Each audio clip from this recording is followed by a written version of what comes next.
Mazda is all about doing things differently, and they've asked their dealerships across Britain to champion local challenges.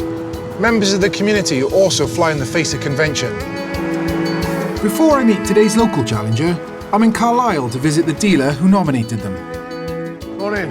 Morning. You must be Tim. Yes, Sam. Nice to meet you. Yeah, nice to meet you. Right. So, can you tell us who you've nominated and why, please? I nominated a chap called Mike Newman. He runs a charity-based organisation called Speed of Sight. Yeah. I mean, when the email came through from Mazda asking for us to nominate real challenges, local folks that we thought defied convention, I thought, what better than a guy who is completely blind? He's got all sorts of land speed records, driving cars at 200 mile an hour, just an amazing guy. Sounds incredible. I'm going to head off to meet him. Excellent. Thank you very much. Always, man. Cheers, Tim. Take care. In August this year, you broke the land solo speed record for a blind person again. That's not the only record, though. You've got many more.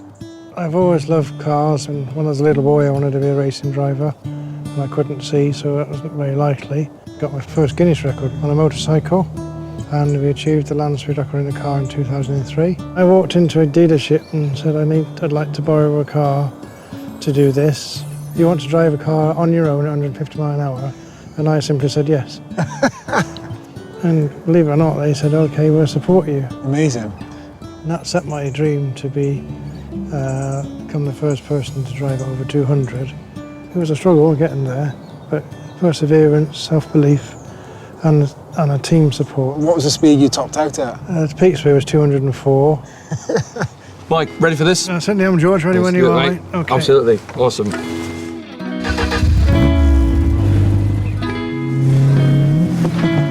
You also run an incredible charity called Speed of Sight. Can you tell us a bit about that, please? After my first car record in 2003, I was meeting a lot of people at different car shows that had disabilities and become disabled in adult life. Quite often meant that they'd lost their driver's licence, and that's the thing that they miss most. So I started to think about how I could help them experience the excitement that I enjoy. So we come up with some idea to have a track car that's dual controlled. I'm going to brake here and off the brake straight away, and then just very gently to the right, and you can feel yourself going uphill now on the power a little bit. That's it, just to get us up to the top. Is there a reason why you've used this particular type of car? Because I wanted it to be very physical, very auditory, sort of open to the elements, so you get the real feel of driving a car. Right, left, go for it, on the power, go for it a little bit. Power, power, power, power. What do you get from your records? From my records I get a sense of achievement, a sense of an ambition that I started out with, a sense in knowing I could do what I thought I could do.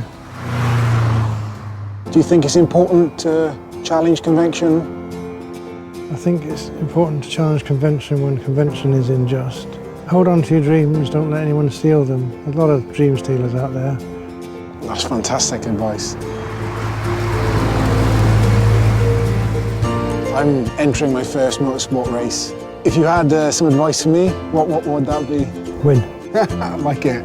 Win. I like it. Well, listen, guys, thank you so much for inviting us down today, spending time with you. It was a pleasure. Thank you, Mike. Lovely to meet you. Thank you, George. Thank you. Cheers. Speed of Sight is a fantastic organisation, born from one man's desire to challenge his own limitations. But what's really cool about Mike's story is that he's willing to use his own incredible experiences to help inspire others. To see more of my real challenges, check out the rest of my films on YouTube.